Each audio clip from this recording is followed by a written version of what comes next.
ang sabi ng mga testigo laban sa iyo, dating empleyado mo, yung tawa mo si Enrile, si Tanda.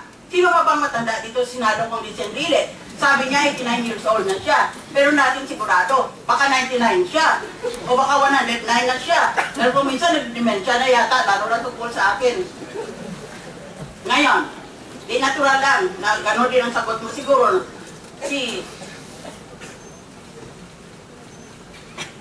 Senator Estrada, si Sexy, right against self-incrimination. Hindi ko rin po alam, sir. Ha? Hindi ko po alam. Anong hindi mo alam? Alam mo eh. What you want to say is, I invoke my right against self-incrimination. Oh. Ano ba? Self-incrimination or I do not know? Invoke my right po. Okay. When you say that, wala na akong sinabi. Dahil ang batas natin. And is that to Revilla de Pogue? Invoke my right. Okay. Ibisa natin. Puro ka pala invoke my right eh. May kilala ka ba personal sa mga senador na dinimanda na ng NBI to the Justice Secretary sa Ombudsman? May kilala ka ba doon sa tatlo sa kanila? Yung nabanggit ko ngayon, si Enrile, si Estrada, at si Revilla. I invoke my right. Okay? Meron ka bang kilalang personal, hindi lang sa kilala mong mukha, ang pangalan, o alam mo na senador ito, kilala mong personal, yung parang kaibigan mo na. I invoke my right. Alright? Sino kausap mo tungkol sa kaso plunder na ito? Sino kausap mo? I invoke my right po.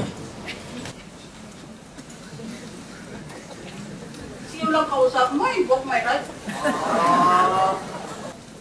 Ngayon pa lang, sabihin mo na, sa tingin mo, sino most guilty dito? Sa mga nasangkot? Hindi ko po alam. Hindi mo alam? Oo, ako alam ko eh. Dahil, napakalawak ng sakop niya. Parang empire niya eh. Ngayon, ditong panahon na sakop ng investigasyon ng NBI, nung panahon na yun, sinong pinakamagandang senador during that time? Nung panahon na yun, covered by the NBI. Sino pinakamatanda? May matanda pa ba kay Enrile? Hindi ko alam. Hindi ko alam. Probably you don't know. But he was the oldest senator at that time. Kaya sino po kaya pangalanan mo ng tanda? Alangan pangalanan mo ito si Senator Trillanes dahil siya ang pinakabata yata ni Senador. Kaya, inaangkop ang palayaw ng tao sa kanyang sitwasyon. Pagiging ganon yun.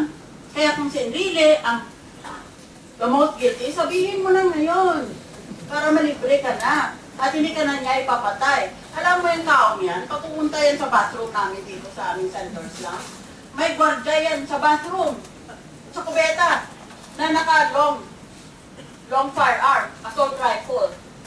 Ganon. Kaya mahirap kang, huwag mong i-underestimate ang Enrile na yan. May asim pa rin si Tanda.